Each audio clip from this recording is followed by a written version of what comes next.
Hello guys, welcome back to the channel. In today's video, I'm going to show you new camera movement feature in Heartopia game. Okay, let's get into it guys.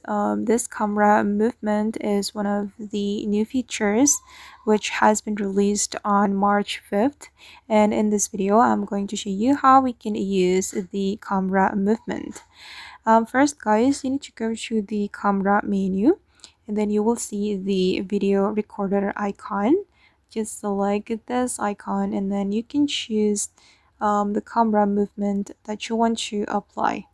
And I'm going to apply the side orbit. Oh, like this. And it will help you if you want to do like showcase for your content. And I'm going to try another one.